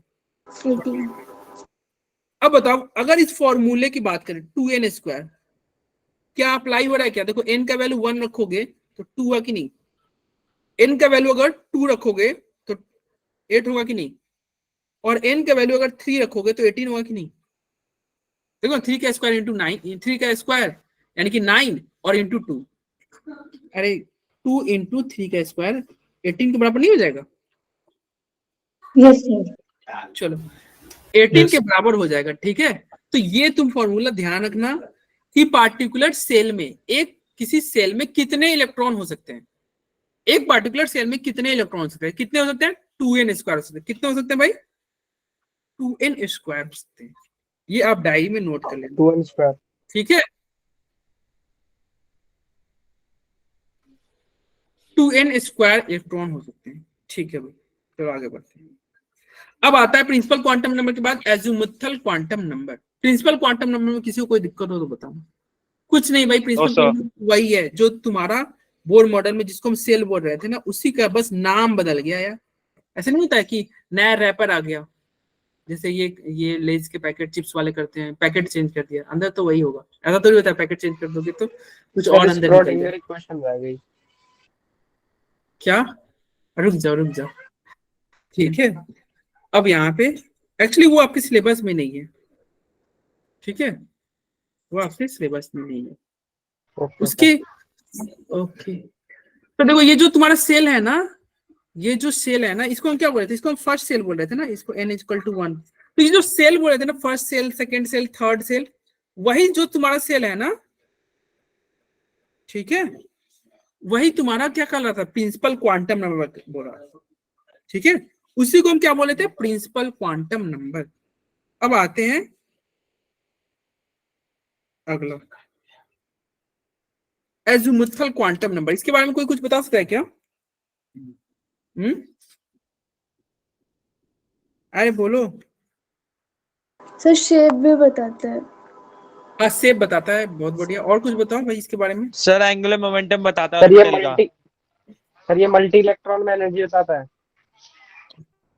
मल्टी इलेक्ट्रॉन स्पीशीज में n+l से एनर्जी n+l रूल होता है, यस, उससे एनर्जी बढ़ाता है। देखो एक्चुअली जो हम पढ़ रहे हैं ना, ये तुम सोच रहे हो sir azimuthal quantum number, principal quantum number कहाँ से? एक्चुअली जैसे अभी एक बच्चा बोला ना सर, श्रोडिंगर इक्वेशन, ये सब श्रोडिंगर इक्वेशन के सॉल्यूशन है। एक इक्वेशन होता है श्रोडिंगर इक्वेशन, जो कि आपके लिए उतना इंपॉर्टेंट नहीं है, वो हायर क्लास में पढ़ने हैं। तो श्रोडिंगर इक्वेशन होता है ना, तो उसी का जब हम सॉल्यूशन करते हैं ना, एक तुम देखोगे बुक वगैरह में तुमको मिल जाएगा, चौमिन टाइप का इक्वेशन होता है, साई स्क्वायर करके। तो उसका जब सॉल्यूशन सॉल्व करोगे, जैसे नहीं होता है कि कोई मैथ है, मैथ को सॉल्व करोगे तो कुछ रिजल्ट आता है ना, तो जो श्रोडिंगर इक्वेशन को हम सॉल्व करते हैं ना, तो ये लोग आते हैं। कौन थी ये? स्टार्टिंग के तीनों, जो थे ना, बच्चा बोला तो थोड़ा बोलते, अरे क्या क्या था स्टार्टिंग के थ्री में? प्रिंसिपल क्वांटम नंबर था, और कौन था, एज़िमुथल क्वांटम नंबर, और कौन था, मैग्नेटिक क्वांटम। तो ये तीनों श्रोडिंगर इक्वेशन के सॉल्यूशन है, ठीक है, श्रोडिंगर इक्वेशन के सॉल्यूशन है। तो क्या है श्रोडिंगर इक्वेशन? देखना बुक में बस एक इक्वेशन होगा चौमिन टाइप का, वो आपके लिए उतना इम्पोर्टेंट नहीं है, क्वेश्चन वगैरह नहीं आते। तो देखो एज़िमुथल क्वांटम नंबर क्या होता है, जैसे हमने बोला ना कि भैया दिल्ली में तुम पालम में रहते हो, पालम ही बोले थे ना, हाँ पालम बोले, तो दिल्ली में तुम पालम में रहते हो, तो इलेक्ट्रॉन से पूछा गया कि अगर फर्स्ट सेल के किस सब सेल में रहते हो, फर्स्ट सेल में कहाँ, क्योंकि इलेक्ट्रॉन की अब प्रोबेबिलिटी आ गई थी ना, इलेक्ट्रॉन की पाए जाने की प्रोबेबिलिटी, तो फर्स्ट सेल के किस सब सेल में रहते हो? तो वो जो सब सेल हम बोल रहे थे ना, जो तुम पालम बोल रहे थे, वही यहाँ पे क्या है, एज़िमुथल क्वांटम नंबर है। जो पालम बोल रहे थे वो क्या है, एज़िमुथल क्वांटम नंबर है। इसका कुछ और नाम हो जाएगा, angular quantum number, secondary quantum number, subsidiary quantum number. इसको स्मॉल एल से दिखाते हैं, इसको स्मॉल एल से दिखाते हैं, ठीक है भाई। अब बात ये आएगा कि चलो दिल्ली में तुम पालम में रहते हो, तो पालम में कितने घर हैं? तो ऐसे तुम बोलोगे कि देखो भाई फर्स्ट मोहल्ले में 2 घर हैं, सेकंड मतलब फर्स्ट गली में 2 घर हैं, सेकंड गली में 4 घर है, थर्ड गली में 5 घर है, ऐसे कुछ घर होंगे, ठीक है। तो इससे ही पूछा जाएगा एज़िमुथल क्वांटम नंबर, मतलब फर्स्ट सेल में कितने सब सेल होते हैं, मतलब ये बहुत सारे सेल होते हैं ना, ये न्यूक्लियस है, ये होगा फर्स्ट सेल, ये सेकंड सेल, ये थर्ड सेल। तो पूछा जाएगा ना कि भाई फर्स्ट सेल में कितने सब सेल होते हैं, बताओ भाई। फर्स्ट गली में कितने घर है, सेकंड गली में कितने घर है, थर्ड गली में। तो इसका वैल्यू क्या होता है, इसका वैल्यू एल का जो वैल्यू होता है क्या होता है, 0 से लेके क्या होता है, कहां तक, n-1 0 से लेके n-1 तक वैल्यू होता है, 0 से लेके n-1 तक वैल्यू होता है। एल का वैल्यू क्या होगा, एल का वैल्यू होगा 0 से n-1 तक। अब सर ये तो ठीक है, 0 से n-1 लिख दिया, सर एक एग्जांपल से समझा दो। चलो एग्जांपल से समझ लेते हैं। अगर मान लीजिए n का वैल्यू क्या रहे, n का वैल्यू 1 हो जाए, n का वैल्यू 2 हो जाए, n का वैल्यू 3 हो जाए, n का वैल्यू 4 हो जाए, एंड सो ऑन। अगर n का वैल्यू 1 होगा तो l का वैल्यू क्या होगा, तो l का वैल्यू क्या होगा, तो इस केस में l का वैल्यू 0 होगा। इस केस में l का वैल्यू क्या होगा, 0 से लेके n-1 तक जाना है, यानी कि 0,1। इसमें l का वैल्यू क्या होगा, 0 से लेके कहां तक जाएगा, 2 तक जाएगा। इसमें l का वैल्यू क्या होगा, 0 से लेके 3 तक जाएगा। 0 मतलब n आपको दिया रहेगा ना, तो l का वैल्यू क्या होगा, 0 से स्टार्ट करना, और जो वैल्यू होगा ना n का, उससे एक कंपेयर हो देना। 0 से स्टार्ट करना, n-1 पे ले जाकर रोक देना, ठीक है। तो यानी कि फर्स्ट मोहल्ले में कितने घर हुए, कितने सबसेल हुए, तो L इज इक्वल टू 0।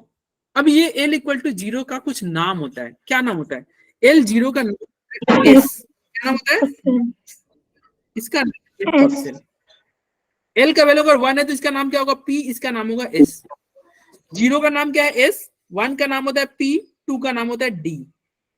0 का नाम है S, 1 का नाम है P, 2 का नाम है D, 3 का नाम है F, SPDF। तो इसीलिए होता है ना, देखो फर्स्ट सेल में हमेशा आपको याद होगा, फर्स्ट सेल में हमेशा 1s तक, बात कहां तक जाती है, 1s तक जाती है। अरे फर्स्ट का आपको पता है ना 1s तक जाता है, सेकंड का कहां तक जाता है, यस सर, सेकंड का P तक जाता है, 2s 2P तक।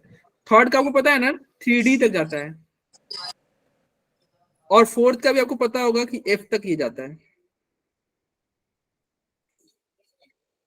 क्या कभी 3F आपने देखा है, कभी भी 3F No, लिखा हुआ sir. नहीं, 3D तक ही जाता है। नो सर, क्या 2D आपने देखा है, नहीं, P तक ही जाता है।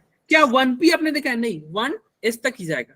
कारण क्या है, तो वही N और L में रिलेशन, यही N और L का रिलेशन, ये कारण हो गया कि N अगर मतलब L का वैल्यू क्या होता है, 0 से लेके N-1 तक होता है। L का वैल्यू क्या होता है, L का वैल्यू 0 से N-1 तक होता है। L का वैल्यू क्या होगा, L का वैल्यू क्या होगा, 0 to N-1। अगर n का वैल्यू देखो, अभी हमने किया, n का वैल्यू 1 है तो l का वैल्यू 0 होगा, n का वैल्यू 2 होगा तो 0 से लेके 1 तक। n का वैल्यू 3 है तो l का वैल्यू क्या होगा, 0 से लेके 2 तक। n का वैल्यू अगर 4 है तो l का वैल्यू क्या होगा, 0 से लेके 3 0 से लेकर 3 तक। ठीक है। अब ये जीरो का नाम क्या होता है, s होता है ना, हाँ s होता है। यहाँ पे 0 का नाम s होगा और 1 का नाम p होगा। यहाँ पे भी s p d, देखो 1 2 तक आ रहा है ना, ये 3 तक आ रहा है, 3 तक आ रहा है, यानी कि s से स्टार्ट करो, s p d f तक गया। अरे बोलो, तो n यहाँ पे यस सर, n अगर 1 है तो उसमें क्या होगा, केवल और केवल s होगा। n का वैल्यू अगर 2 होगा तो p तक जाएगा बात, n का वैल्यू अगर 3 है तो बात d तक जाएगा, और n का वैल्यू 4 है तो f तक पहुंचेगा।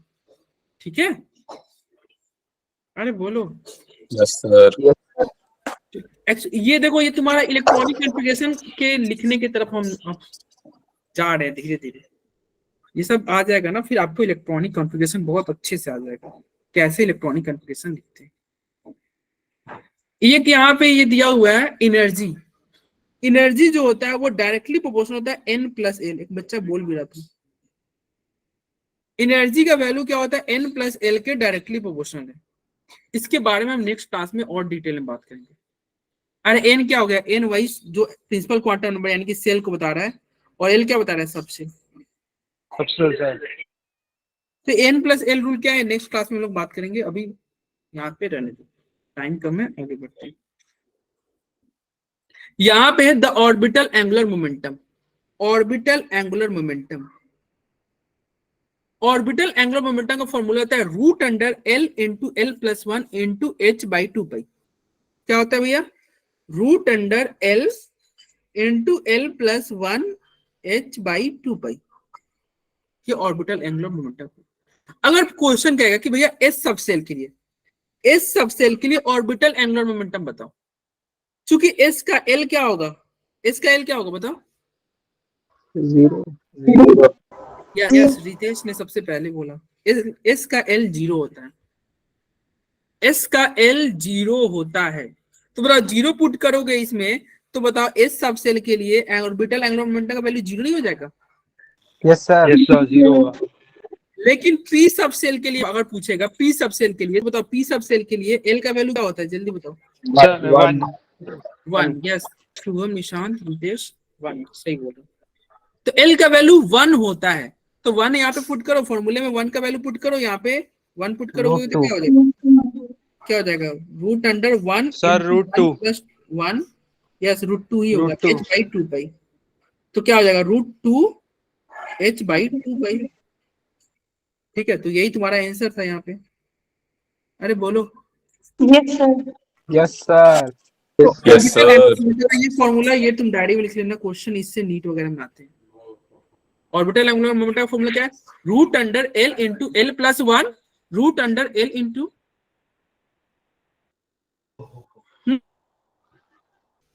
Root under l into l plus one into h by two pi होता है, into h by two pi होता है। ठीक है, चलो अब आगे बढ़ते हैं। अब ये हो गया। अब क्वेश्चन आता है कि सर जैसे वहां पे सेल हमको पता था, तो हम इलेक्ट्रॉन का फॉर्मूला लिखे थे ना, सेल पता था तो क्या था, इलेक्ट्रॉन का फॉर्मूला 2n² था क्या? Yes sir. 2n² था ना, देखो जल्दी। ये था लास्ट वाला पॉइंट, देखो 2n² था। तो चलो अब सेल पता था तो हम इलेक्ट्रॉन बता दिए कि इस सेल में इतने इलेक्ट्रॉन होंगे। ठीक है, और कितने इलेक्ट्रॉन थे फर्स्ट सेल में, देखो तो फर्स्ट सेल में 2 इलेक्ट्रॉन, सेकेंड में 8, थर्ड सेल में 18 इलेक्ट्रॉन थे। लेकिन अगर सब सेल पता रहेगा तो इलेक्ट्रॉन की संख्या क्या होगी, सब सेल पता होगा तो इलेक्ट्रॉन की संख्या क्या होगी। तो सब सेल का वैल्यू दिया रहेगा ना, तो इलेक्ट्रॉन निकालने का पर्टिकुलर सब सेल में कितने इलेक्ट्रॉन होते हैं, तो उसका फॉर्मूला होता है 2 इंटू 2l प्लस 1। क्या होगा भैया, इलेक्ट्रॉन निकाल का फॉर्मूला क्या होगा, 2 इंटू 2l प्लस 1। अब बताओ इस सब सेल के लिए एल का वैल्यू क्या होगा, एस के लिए एल का वैल्यू क्या होगा, 0।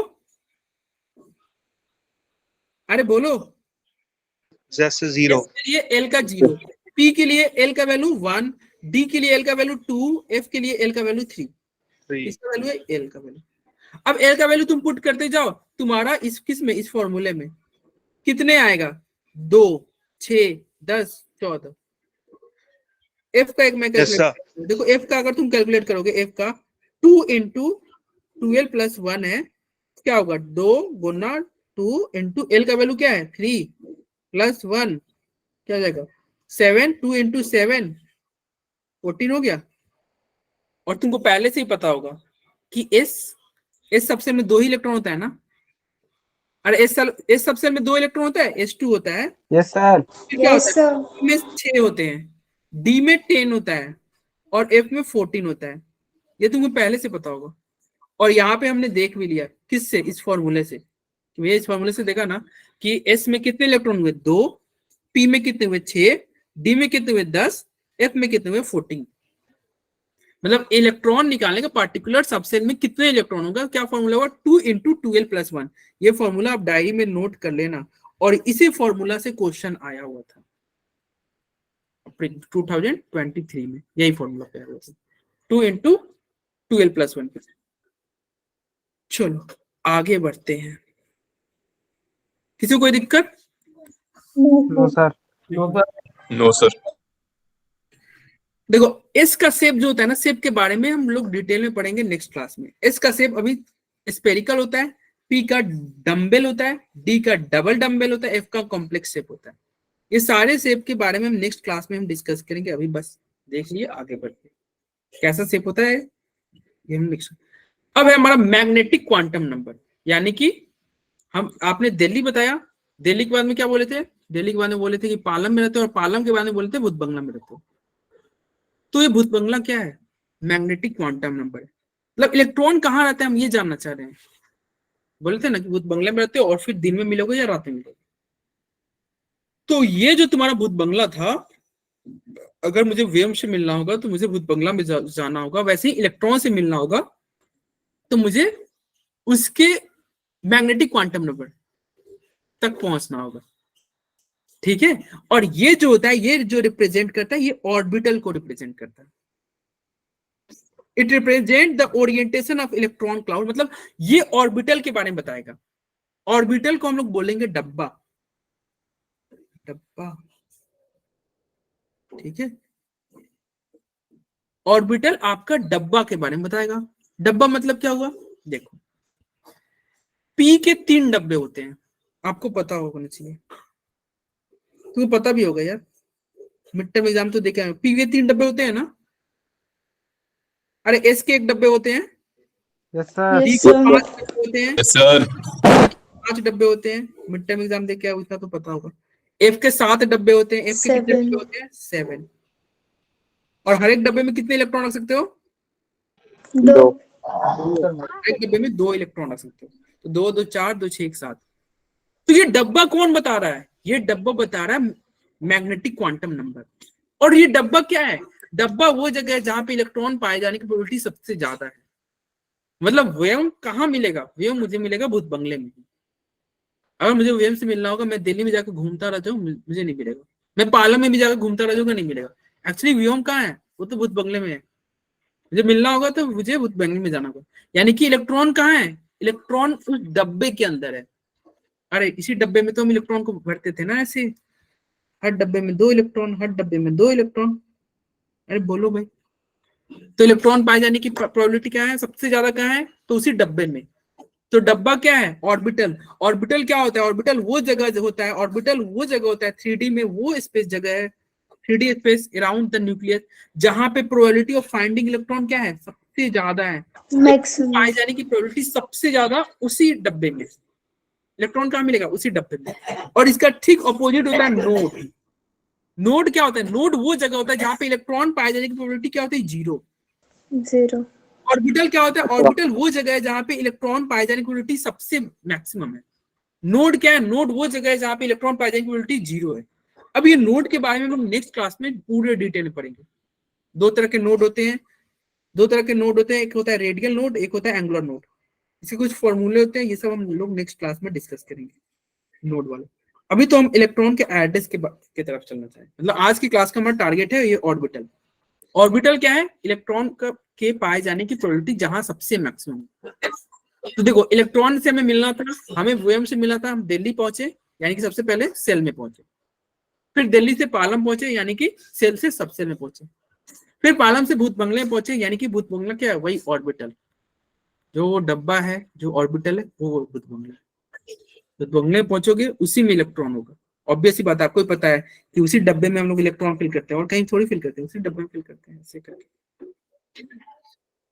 अब यहाँ पे सर ये एस में, आप तुम सोचे होगे सर ये एस में एक डब्बा क्यों बनाया, पी में 3 डब्बे क्यों बना दिए, डी में 5 डब्बे, एफ में 7 डब्बे, ये कैसे पता चल रहा है?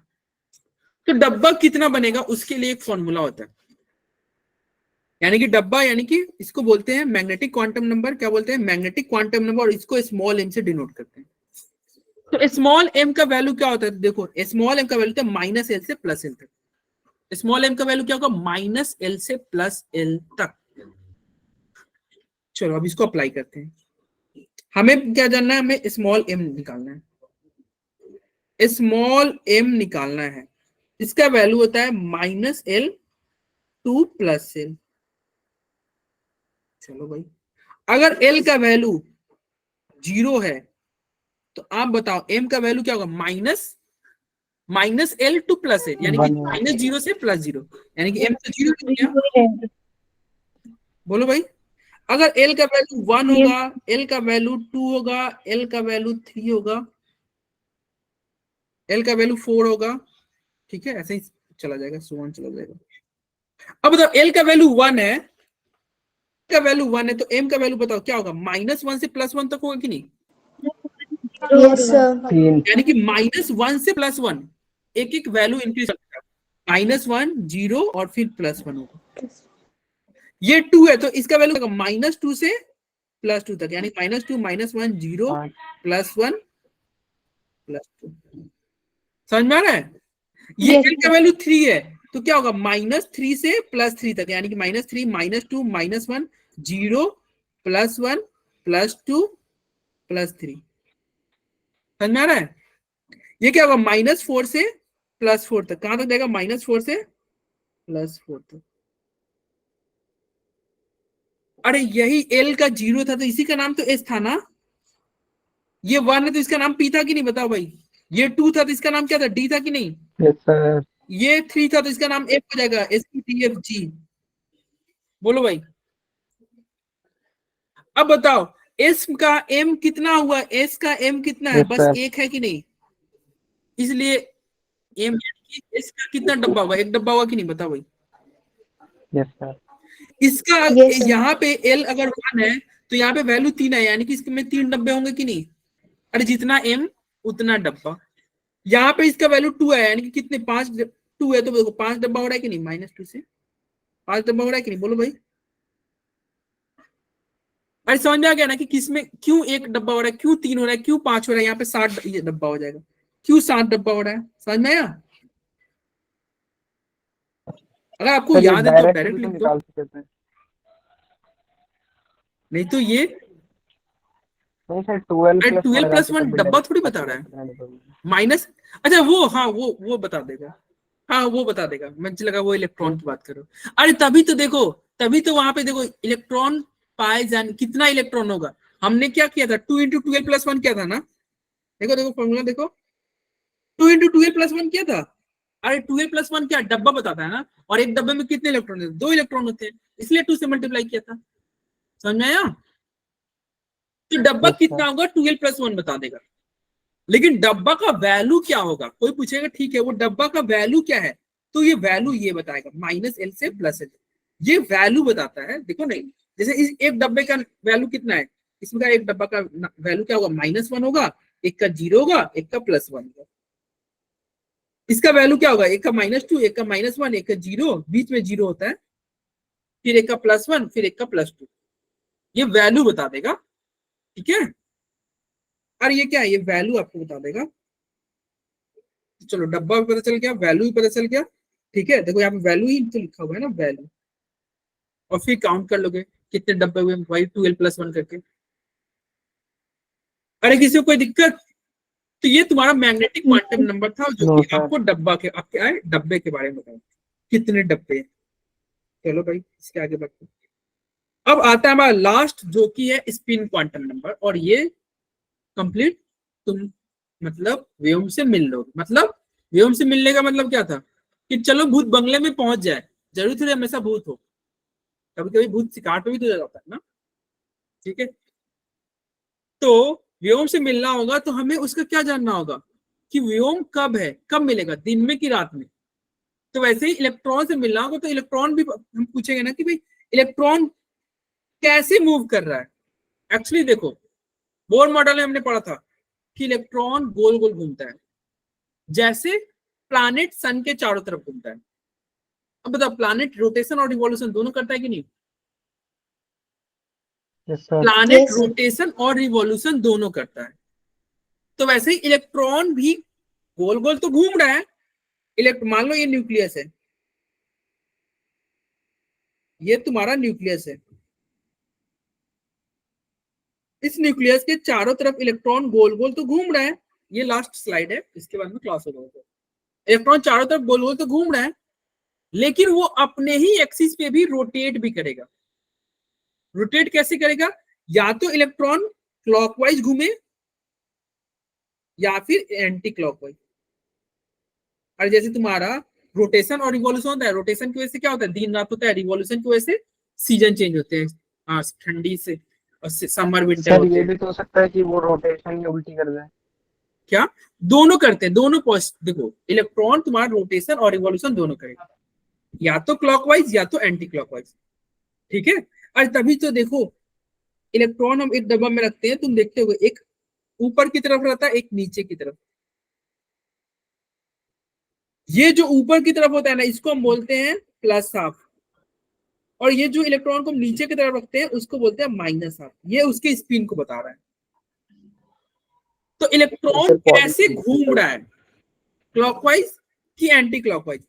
It represent the direction of electron spin on it's on axis, अपने ही एक्सिस पे, अपने ही एक्सिस पे वो किस तरह से घूम रहा है। दो तरह से होगा, या तो क्लॉकवाइज या तो एंटी क्लॉकवाइज। एक होगा प्लस हाफ और एक होगा माइनस हाफ।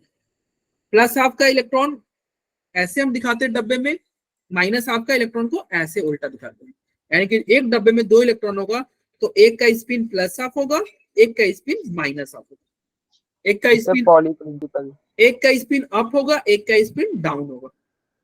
ठीक है, एक का स्पिन अप होगा, एक का डाउन होगा। तो ये तुम्हारा स्पिन की बात हो। और जब कभी भी इलेक्ट्रॉन एक डब्बे में रखोगे तो दोनों को उल्टा रखोगे, कभी भी दोनों एक साथ नहीं हो सकता, दोनों पैरेलल नहीं हो सकता। ये रॉन्ग है, ये क्या है, ये रॉन्ग है, ये करेक्ट है। ठीक है, और इलेक्ट्रॉन स्पिन कर रहा है ना, तो इसका भी क्या होगा, स्पिन एंगुलर मोमेंटम होगा। एक स्पिन एंगुलर मोमेंटम होता है जिसका फॉर्मूला ये होता है, फॉर्मूला आप नोट कर लेना डायरी में, √S × S+1 H / 2π। ये डायरी में फॉर्मूला नोट कर लेना। ठीक है, स्पिन एंगुलर। ओके, एक डब्बे में कितने इलेक्ट्रॉन होगा, हमेशा 2 इलेक्ट्रॉन होगा। एक डब्बे में हमेशा 2 इलेक्ट्रॉन होगा, और दोनों का स्पिन क्या होगा, अपोजिट होगा।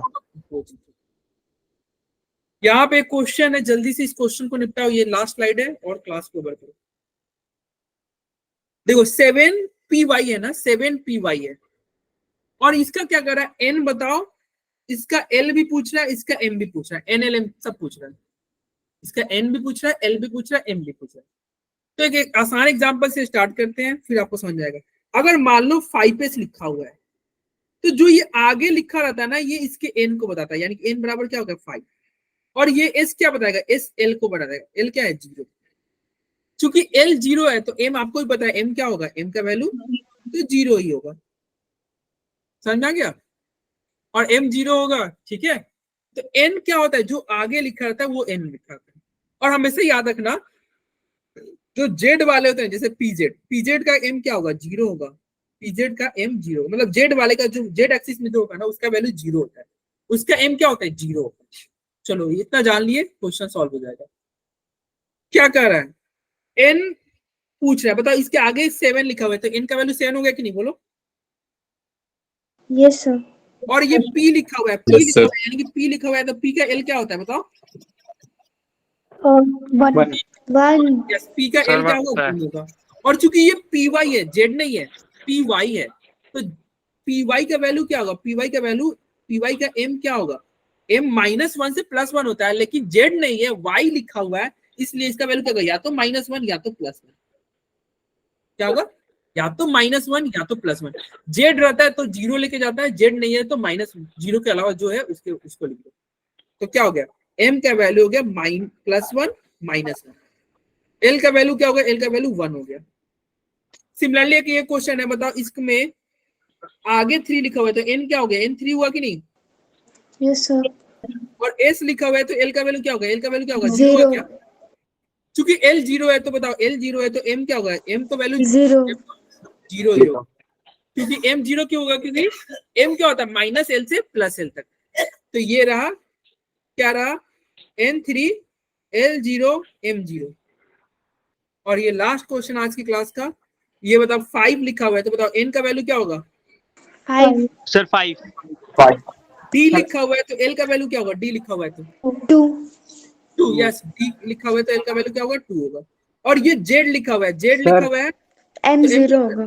m0, z स्क्वायर की सर 0 सर L 0 है तो सर M1 नहीं होगा, क्या, L अगर 0 है तो M1 नहीं होगा सर। l 0 है तो l का m का वैल्यू हमने क्या देखा था, हमने पढ़ा था ना, m जो होता है -l से +l तक होता है। अगर ये 0 है तो क्या होगा, -0 से +0 तक, भाई -0 से +0 तक क्या होगा, 0 ही होगा ना, 1 कहां से आ गया।